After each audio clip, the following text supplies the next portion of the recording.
Նաև բարի երեկո բոլորին, Աստված օգնական հաշտուր։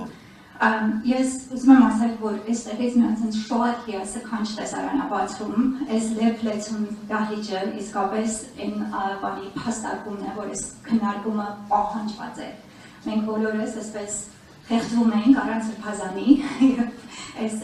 առիթը, որ պիտի հավաքվենք միասին, շատերն են խոսում սրբազանի միավորող ուժ լինելու գաղափարի մասին, տեսեք թե ինչպես է մեզ միավորել այս դահլիճում, այստեղ բոլորիս միասին այս գրքի քննարկման շուրջ։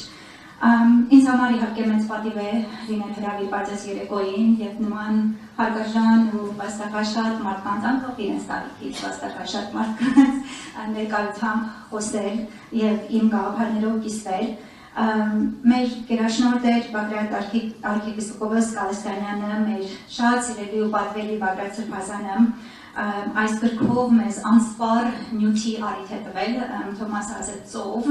ես կասեմ իսկապես շատ երկար խորիմաստ քննարկումների նյութ է տրամադրել մեզ, բայց ես այսօր ձեզ հետ կխոսեմ գրքի մի մասի մասին, եւ կխոսեմ որպես հանրային առողջության մասնագետ, առողջապահության կառավարման, չբարձրացնելով ասեմ բժիշկ լինելով, բայց ավելի շատ մասնագիտացած լինելով առողջապահության կառավարման եւ կազմակերպման ոլորտում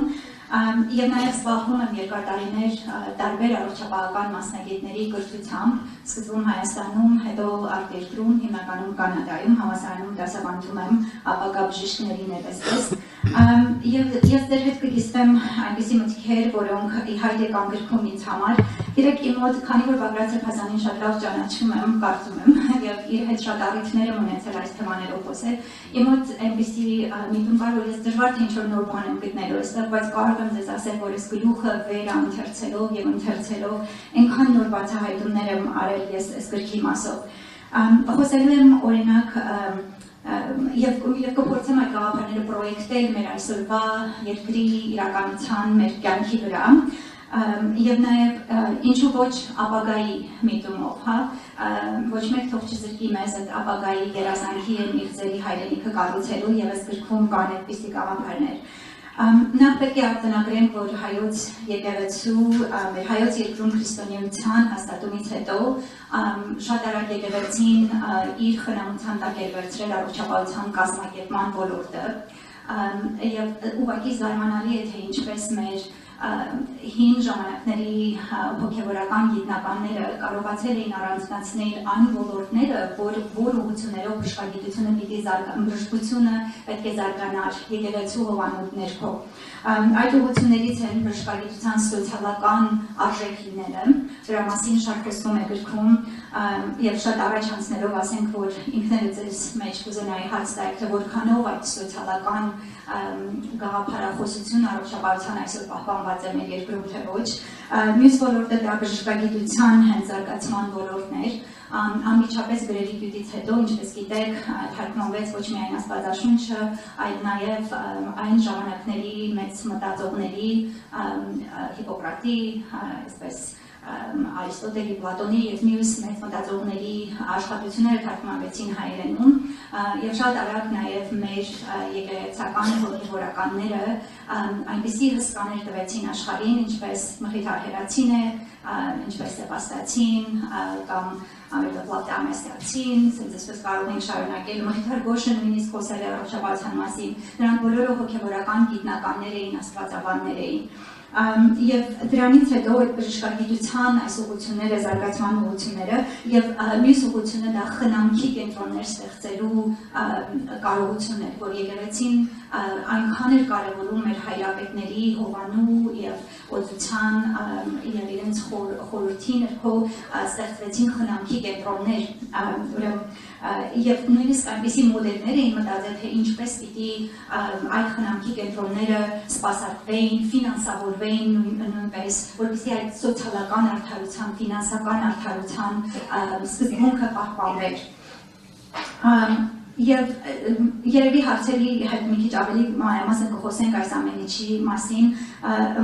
Թոմասը ասաց, որ ես երկար տարիներ բնակվում եմ արտերկրում, բայց պատերազմից հետո Հայաստան վերադառնալուց հետո շատ բնական էր իմ համար փորձել գտնել համախոհ բժիշկների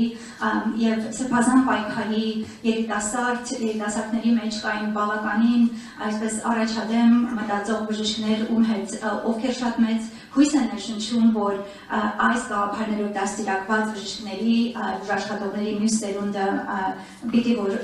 օգնի մեզ կերտել այդ ապագան, որի մասին Սրբազանը այնքան գեղեցիկ նկարագրել է այս գրքում։ Բաղդադ Սրբազանը այնպիսի խորիմաստ փիլիսոփայական աստվածաբանական ձևով նկարագրում է հայ եկեղեցու ընկալումը առողջության եւ առողջապահության մասին, բայց դա անում է այնքան մատչելի ձևով, որ ես պիտի խնդրեմ, եթե չեք կարդացել այդ գլուխը, հատկապես այսօրվա քննարկումից հետո մեկ անգամ եւս վերընթերցեք։ Եվ մի գաղափար ուզում եմ առանձնացնել այս ներածական խոսքում, հետո ավելին կարող ենք խոսել, որ եկեղեցին բժշկության խորհուրդն է համարում մարդու վերականգնումը, նրա ամբողջական, մարմնական եւ հոգեվոր առողջության վերականգնումը։ Այսինքն մեր եկեղեցական ընկալման մեջ չի տարանջատված մարմնական առողջությունը հոգեվոր առողջությունից, եւ բժշկի կերպարը ստեղծելով այդ ծիրի մեջ, բժիշկը համարվելով տարապողներին մխիթարող եւ այդ բժշկելու գործում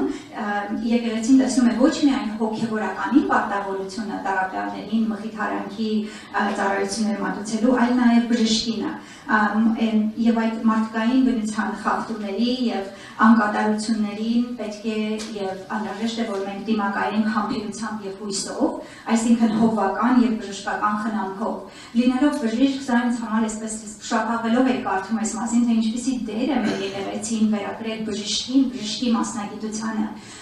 եւ բժշկին նկարագրել է այդ շնոր ունեցող անհատը, որը պետք է այդ շնորը բաշխի եւ անբացահայտուց բաշխի իր շնորհները եւ Հիսուսի խոսքին ապավինելով ձրի արագ ձրի տվեք այս մոտեցումը շատ հետաքրքիր է ինձ համար եւ որ մեր բժիշկները լինեն ոչ թե այդ շնորհների վաճառականները դառնան, որ իրենք ստացել են այդ գիտելիքը, այդ շնորհը, այդ այսպես առավելությունը լինել այդ մասնագետը, այդ կոչումը գրել, բայց նաեւ կարողանալ դա անել անբացահայտույց ձևով։ Կարող են նաև հարցերին այդ մասին խոսենք, շատ խորը քննարկում կա գրքում բժշկի բարոյական կերպարի մասին։ Ես կուզեմ, որ դուք մտորեք այդ մասին, եթե գիրքը ձեր ձեռքում կա, կարող եք միգուցե նայել այդ մասը, հետո քննարկենք միասին։ Մեր բժշկագետները, հայ եկեղեցու բժշկագետները այնքան խորն էին ուսումնասիրել այս ոլորտը, որ նրանք նույնիսկ կարողացել էին ձևակերպել հայ բժշկի կերպարը եւ այս նոր կոդեքս էին մշակել, թե ով պիտի լինի իր բարոյական կերպարով բժիշկը։ Շատ հետաքրքիր քննարկում կարող ենք ունենալ այդ թեմայով։ Եվ իհարկե շատ կարևոր է բժշկի դերը որպես հիվանդի շահերի պաշտպան, սրա մասին էլ, որ բժշկությունը ավելի շատ ծառայության մասին է, ծառայություն այս գաղափարը շատ խորը ներդրված է մեր աստվածաբանական եկեղեցական գիտության մեջ, եւ կարծում եմ մեր օրերում էլ եթե բժիշկը առաջնորդվի այդ սկզբունքներով, մենք կարծում եմ, որ բոլորս շատ ավելի բավարարված կլինենք եւ ունենում ենք շփումներ առողջապահության համակարգի հետ եւ գործը խոսքից չտարբերելու այդ կարևոր առաքելությունը, այսինքն ինչ քարոզում ես, ինչ ինքդ ես անում, նույն կերպ այդ շնորհները բաշխես քեզ մոտ բժշկվողներին։ Սրբազանը շատ մանրամասն խոսել է տարբեր գործոնների մասին, որոնք ազդում են առողջության եւ առողջապահության վրա, շատ չեմ կանգ առնի դրա վրա, սակայն նա նորից եւ նորից շեշտադրում է առողջապահության սոցիալապես արդար այդ մոդելի կիրառումը եւ կենսունակ համակարգ ունենալու համար կարևոր պայմաններ է համարում այդ վերաբերմունքը առողջության նկատմամբ մենք այդ քրիստոնեական ընկալումների մեջ սիրո եւ հավատի վրա հիմնված ընկալումներում ծառայության տրամադրումը եւ արդար ֆինանսավորման կամ ռեսուրսների արդար բաշխման վրա հիմնված ծառայությունների մատուցումը։ Գաղտնիք չէ, որ այսօր Հայաստանում մարդիկ առողջապահական ծախսերին առերեսվելով կարող են հասնել աղքատության շեմին։ Բժշկագիտության մենք այսպիսի ցուցանիշ ունենք, դա կոչվում է կատաստրոֆիկ ծախսեր առողջապահության վրա, հայերեն աղետալի ծախսեր, եւ որն են դրանք։ այն ծախսերը, որոնք քեզ մղում են ընտրություն կատարես սննդի եւ այլ կենսական անհրաժեշտության ծառայությունների եւ ապրանքների միջև,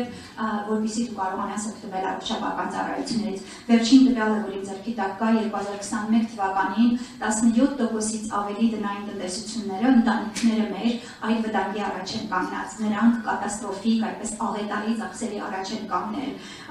Եվ խոսում է Սրբազանը այս բոլոր անարդարությունների, նրանց խորքային պատճառների մասին, Երևի Թոմասը ստեղ ես մի քիչ պաուզա կտամ եւ մյուս մեծ թեման, որ շոշափվում է գրքում եւ եթե հարցեր լինեն, կենսաբարոյագիտության եւ այսպես կոչված բիոէթիկայի, բարոյաէթիկայի մասին է քննարկումը, կուզենամ նաեւ եթե կլինեն ցանկություն կլինի այդ թեմայով էլ խոսենք, մարդու արժանապատվության վրա հիմնված առողջապահություն ունենալու մասին է սա այդ տեսլականը, որ ներկայացնում է Սրբազանը, հարգելով մարդուն անձին որպես Աստծո պատկերով եւ կատարելության մի երակի եւ բժիշկները հանդիսանալով ունենալով այդ մեծ առաքելությունը վերականգնելու այդ խաթարումները, այդ աստվածանմանության մոտեցնելու մեզ այդ գործը մեր հոգեվորականների հետ վերապահված է մեր բժիշկներին։ Եթե բժիշկներ կան դահլիճում, կարծում եմ զգում եք այդ պատասխանատվությունը ձեր վրա արդեն։